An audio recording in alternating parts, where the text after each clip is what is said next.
let's start with the defensive line here. Two new commits coming in from the transfer portal for the Sooners. Devon Sears, the defensive tackle out of Texas State. And then Rondell, I've heard his name pronounced multiple different ways. I'll go with Bothroyd for now, the defensive end out of Wake Forest. Bothroyd, kind of two different guys here. You've got Bothroyd, highly productive career at Wake Forest, now comes to Oklahoma, probably going to provide a lot of tremendous depth and experience at that position. Devon Sears, on the flip side, a guy that not much production there, played at least 20 or more snaps in every game for the Bobcats down in San Marcos, but I guess just potential there and athleticism that he has that the coaches, and he got a lot of offers from big time schools that they believe they can get a lot more out of him than what he was able to do for the Bobcats. Yeah, I mean, when you just look at, Devon Sears Jr.'s frame, 6'2", 290 pounds, I mean, that's kind of what you want. That's a prototypical size defensive tackle playing on the interior. He had offers from Tennessee, Penn State, USC, Miami. So the interest was clearly there from some of the other premier programs across the country with regards to, having his talents being part of their football program. But I think that when you do see the Texas State next to his name, that is a little bit off-putting because that's not, that's not getting like a premier defensive tackle from, a Power 5 school, somebody from the SEC, the Big Ten, Pac-12, so on and so forth.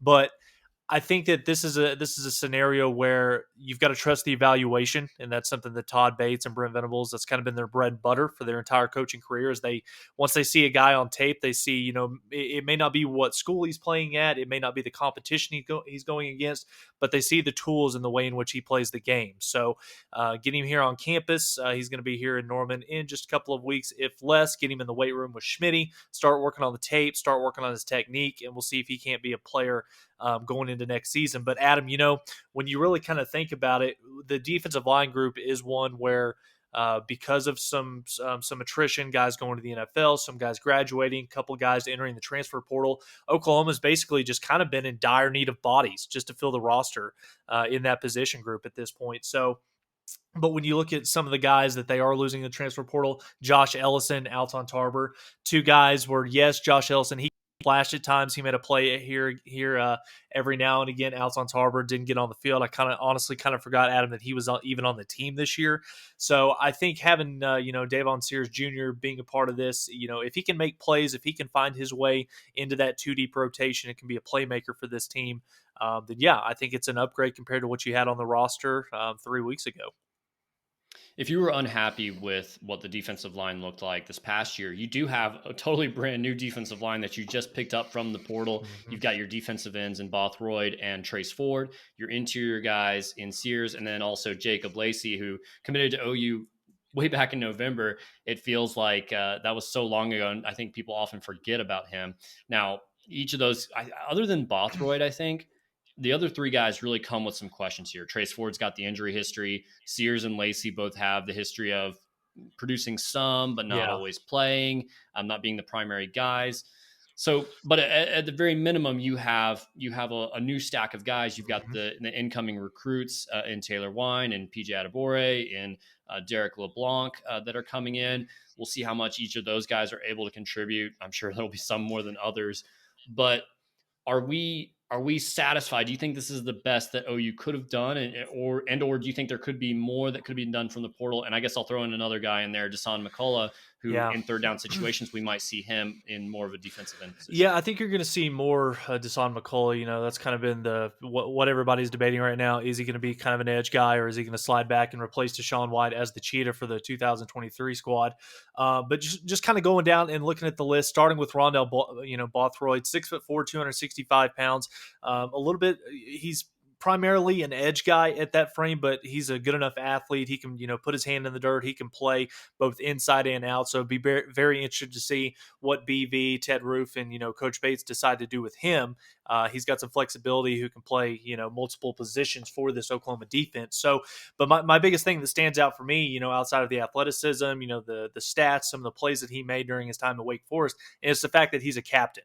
He was a captain of Wake Forest. So that means not just his coaches, but the other 120 guys in that locker room thought that he was, warranted, he was good enough both as a player, but also as a teammate and a brother to be, one of the true leaders of that football program this past season. So, and that's kind of what, Brent Venables has been preaching since he stepped foot in Norman, 12, I guess it's been 14 months ago. He's looking for high character guys, guys with high football IQ, leaders, not just on the football field, but they're also difference makers both in the classroom, in the community, off the field as well. So extremely happy to have him being part of the Oklahoma football program. But Adam, I think you make a really, really good point, and I'll throw this back over to you.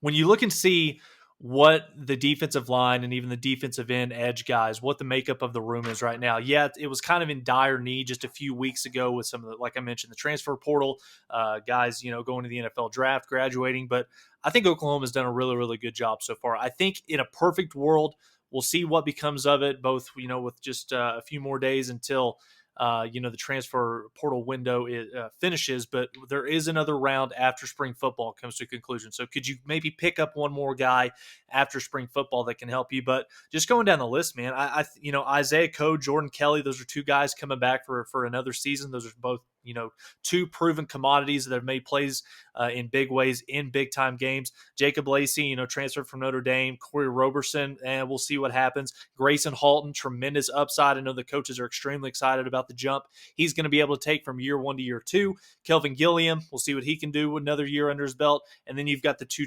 freshmen with Derek LeBlanc and Ashton Sanders coming in. And edge, Adam, we've talked about defensive tackle, Oklahoma trying to, beef things up on the interior.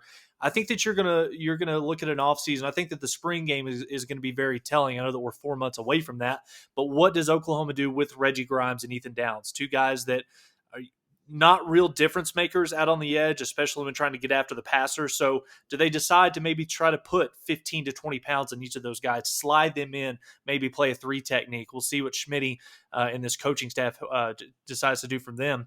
But honestly, man, you just go down the roster, Trace Ford, we'll see. Rondell, Bothroyd, I think he has an opportunity to make some plays this year. Marcus Stripling's going to be back. R. Mason Thomas can build off a really good, freshman campaign.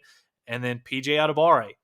I think it's going to be really hard. It kind of feels like, he's getting the Buki Love Fest type of treatment from OU fans the last couple of weeks from what he's done at the Under Armour All-American game. But it's going to be a lot of fun to watch. But as we sit here right now, Adam, throwing this over to you, I kind of like where Oklahoma sits. They're in a much better position right now than they were back in December.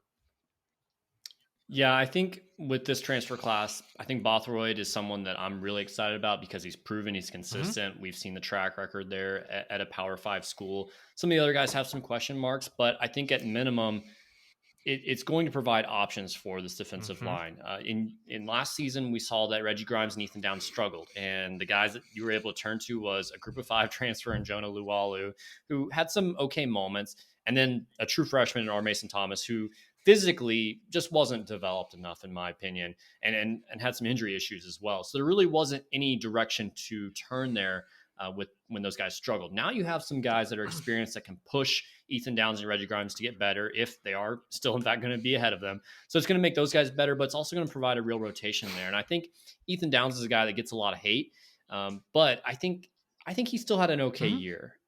He had some good moments. He was in the backfield, and I think he's that. I hate using the cliche of high motor guy, but it's kind of what he is. I think that motor can run even better if he's in a more of a rotation at that position mm-hmm. instead of wearing himself out over the course of 90 plays a game. So I think it's moving in the right direction. There's no guys on this defensive line that's anywhere close to what some of those SEC teams have that OU needs to get to really. But you're in a much better position to make your defense look better, the secondary to look actually as good as they truly are with the talent they have, because I think they will be better at getting to the quarterback in 2020. Well, and I think that was probably the biggest takeaway. I feel like we say this every single year watching, two SEC teams or, watching Georgia and Alabama in the national championship game. It's when you look at the trenches and just the difference in the size and the athleticism and just basically the type of recruit that Georgia and Alabama and Ohio State are putting out there. And then you look and see what Oklahoma's done, the past few times we've made it to the playoff, what TCU looked like last night. I mean, it almost kind of looked like a freshman squad going up against the varsity. It's so, I do think after seeing the level that it's going to take to play big time football like we're seeing Georgia doing right now. They're kind of on the mountaintop of college football, replacing Alabama. Oklahoma's got to start trying to figure out a way to get those guys, try to bring in those 5-star blue chip recruits at the defensive tackle position. I feel like Oklahoma's got a pretty good room right now as far as edge guys go, bringing in a good young nucleus of talent, but you got to figure out a way to get some elite war daddies up front on the interiors. So we'll see what they can do. Todd Bates, 2024 is a big year in the recruiting cycle for him, and we'll see what this group can do. But as far as the makeup of this room right now, I like where OU sits.